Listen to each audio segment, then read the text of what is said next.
Hello everybody, मैं हूं Bhavesh Chaudhary and आज हम लोग बात करने वाले हैं शिवानी कुमारी के बारे में। तो शिवानी कुमारी एलविस यादव को रिप्लाई दी और इसके लिए उन्हें माफ़ी की। तो क्या है पूरा मैटर, चलिए जानते हैं। बेसिकली आपको तो पता ही होगा, शिवानी कुमारी इस बार के बिग बॉस में कंटेस्टेंट थी, लेकिन उन्हें देखकर एलविस यादव ने एक टोंट मार दिया था कि इनकी आवाज़ तो बहुत ही ज़्यादा इरिटेटिंग लगती है। तो शिवानी कुमारी उसी का रिप्लाई दी। कल कटारिया शिवानी से मिलने उसके घर गए थे, तो वहां पर वो एल्विस की उसी बात का रिप्लाई करते हुए कुछ ये कहती है। टीम के हैं, जब हम बिग बॉस के घर में आते तो इन्होंने मेरे खिलाफ वीडियो बनाई थी और एल्विस भाई से भी गुस्सा आए हम। अपना अर्चित को ले आओ, कमरे में दानते हैं। मैं आपसे क्षमा मांगना चाहूंगा। चलो लवकेश भैया की टीम ने हमें गलत बोलो तो लवकेश भैया तो हमारे साथ अंदर बहुत अच्छे से रहे हैं, हमें उनसे ही मतलब है। लक्षित आए हैं, माफी तो मांग रहे दोनों लोग की, चलो माफ कर दो तो मेरे ऑडियंस के हाथ में है, वो जैसो समझे। मेरे घर पर तो सरप्राइज मिलो एकदम से आए गए हैं, तो मेरे घर में तो सबको सम्मान है, जो भी आए ठीक है, उनने जो भी बोलो अब वो गिल्ट फील कर रहे हैं। तो चलिए बढ़ते हैं नेक्स्ट न्यूज़ की तरफ, जो कि है लवकेश कटारिया के बारे में। तो वह जैसे कि मैं अपने इस वाले वीडियो में आप लोगों को ये अपडेट दे चुका हूं कि अभी कटारिया और उनकी गर्लफ्रेंड का एक वीडियो क्लिप काफ़ी ज़्यादा वायरल हो रहा था, जिसमें ऐसा लग रहा था कि कटारिया की गर्लफ्रेंड ने एल्विस को छपरी बोला है। एंड इसके बाद से काफ़ी सारे लोग कटारिया को ट्रोल कर रहे थे एंड काफ़ी ज़्यादा हेट दे रहे थे। तो वही कटारिया उसी क्लिप के बारे में बात करते हुए एंड वहाँ पर एग्जैक्टली क्या बोला था उसी के बारे में बात करते हुए अपने आज के व्लॉग में कुछ ये कहते हैं। मुझे एक चीज़ और क्लियर करनी थी, अपने ब्याह पे भी, आशना के ब्याह पे भी, जो उस दिन तुम लोगों को एक वीडियो में साउंड हो रहा था छपरी, पहली बात तो छपरी नहीं था, उसने पिछली बोला था। और ये वर्ड लगा के सुनो एक बार, नहीं था ये क्लियर करने का, क्योंकि हम तो वैसे बोल भी नहीं सकते मजाक मस्ती में भी ये सब बातें जो तुम्हें लग रही हैं। तो बस यहाँ पे आके मेरे को बताना था कि हमारी तरफ से क्या चीज़ें थी और क्या आपको लगी। पर शी वांटेड कि एक बार मैं क्लियर कर दूं आप लोगों का भी, आप लोग मिसअंडरस्टैंड ना करो उस चीज़ को। मेरे को भी पहले वही सुनाई दिया था, पर जब पता लगी तो भाई इतना मुझे विश्वास है।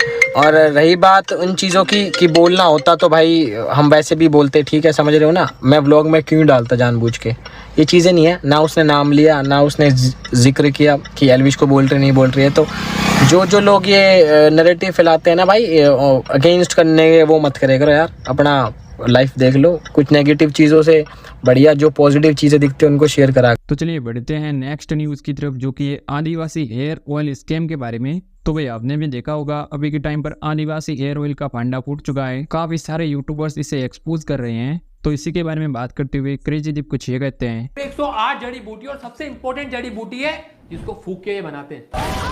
अब मेरा पॉइंट ये है कि चलो ठीक है भाई, तुम किसी कम्युनिटी से आते हो, लेकिन एडवर्टाइजमेंट ऐसी करवाना कि भाई हम अनपढ़ हैं, हम गवार हैं, हम जाहिल हैं, हमें तो अमेजन फ्लिपकार्ट पे खुद का प्रोडक्ट डालते नहीं आता, लेकिन इनके एडवर्टाइजमेंट में नीचे नंबर चलेंगे भाई 8-10 नंबर, भाई इतने नंबर है, लेकिन इनके पास जीएसटी नंबर नहीं है। फिर थोड़ा बहुत इंटरनेट पे देखा तो पता चला कि अमेजन फ्लिपकार्ट पे इसलिए नहीं जाते क्योंकि वहां पे जीएसटी नंबर देना पड़ता है, तो गवर्नमेंट को पता चल जाएगा भाई कितने की सेल हो रही है, टैक्स भरना पड़ जाएगा। मतलब इतने समझदार ये लोग हैं कि टैक्स ना भरना पड़े, इसलिए खुद को गवार बता देते हैं। इंटरनेट के ऊपर इन्होंने बॉलीवुड, टॉलीवुड, यूट्यूब, सारे सेलिब्रिटी, सारे यूट्यूबर्स खरीद लिए। मतलब अगर इतना पैसा है और फिर भी तुम खुद को अनपढ़ कह रहे हो तो भाई मैं भी अनपढ़ हूं भाई। प्रॉब्लम ये है कि हमारे यहाँ लोकल एरिया हो या बड़ा एरिया हो, बॉडी शेमिंग दबा के होती है। तुम्हारे लुक्स को लेकर तुम पे जोक्स क्रिएट कर देते हैं, तुम्हारा नाम रख देते हैं कालू, लंबू, मोटू। तो ऐसे सब में जब बंदा थोड़ा इनसिक्योर होता है, वहीं पे जब ये टीवी पे ऐड आ जाते हैं भाई फेयर एंड लवली है कि गोरे हो जाओगे, अब वहीं पे तुम्हारे किसी के बाल नहीं है, घने नहीं है, लंबे नहीं है, वहीं पे ऐसे लोग जो इंफीरियर कॉम्प्लेक्स को यूज करके अपना प्रोडक्ट सेल करते हैं, मेरे को प्रॉब्लम इनसे। पर यहाँ पे तुम लोग ही सोचो कि अगर तेल लगाने से बाल आ रहे होते,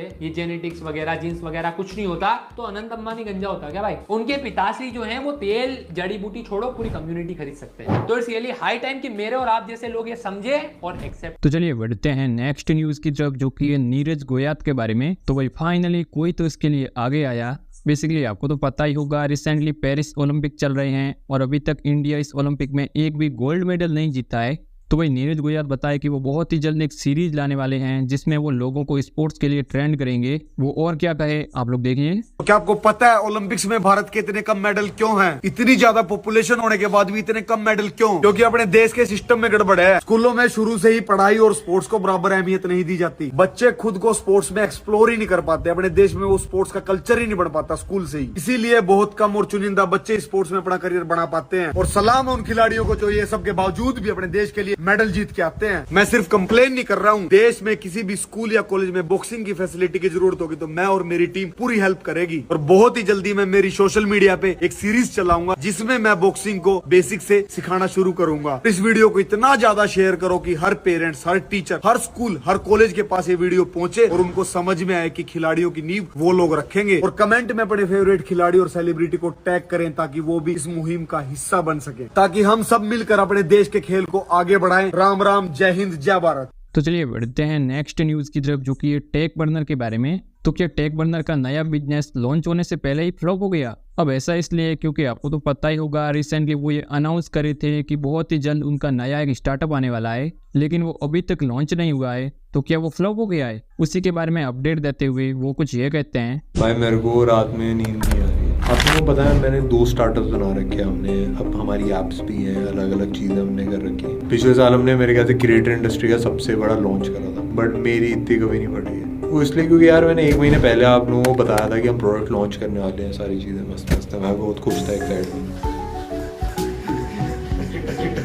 बट उसके बाद प्रोडक्ट डिले हो गया। बेसिकली जो अपने प्रोडक्ट में चिपसेट यूज़ कर रहा हूँ 4 गुना ज़्यादा महंगे प्रोडक्ट्स में यूज़ होता है, उसको कम प्राइस पॉइंट पे लाने के लिए हमको एक नया फर्मवेयर डेवलप करना पड़ा था। जैसे ही फाइनल वो स्टेज आया तो क्रैश करने लगा था, इसलिए फिर हमको फर्मवेयर में चेंजेस करने पड़े। अभी वो प्रॉब्लम फिक्स हो गई है। मैं आपको एकदम ऑनेस्ट बताता हूँ, हमने 10 साल के अराउंड हमने टेक वीडियोज़ बनाई हैं, जितने प्रोडक्ट्स बनाए हैं हमने, जितनी भी चीज़ें करी हैं। एक ना ट्रस्ट होता है आप लोगों का, जो आपने दिखाया, तभी आप प्रोडक्ट खरीदते हो, तभी हम चीज़ें बनाते हैं। बट वो एक डर होता है ना, क्योंकि जितने लोग कंपनी के अंदर काम कर रहे हैं, मेरे लॉन्च फेल होता है सबको दिक्कत होगी। जितने भी लोग हैं जो प्रोडक्ट खरीदने वाले हैं, जितने भी इस कंपनी में नील मेरे साथ को फाउंडर है, दोनों ने अच्छा खासा पैसा लगाया इस लॉन्च के ऊपर। यानी जो इन्वेस्टमेंट ही करी है, इसको रिकवर करने के लिए हमको बहुत सारे यूनिट्स बेचने पड़ेंगे। एंड आप लोगों को शायद ना बताओ, बट लेयर जो हमारा स्किन ब्रांड है, 2 साल चलाने के बाद अब जाके प्रॉफिटेबल हुआ और थोड़ी मेरी हालत टाइट है। मैं कोशिश कर रहा हूँ भाई, मैं दिखा पाऊंगी, मैं बहुत एक्साइटेड हूँ, बट बस अभी ये कोशिश कर रहे हैं कि जितनी भी चीज़ें हम करें अपने एंड से हम काम कर दें, जो आप तक पहुँच जाएगा फिर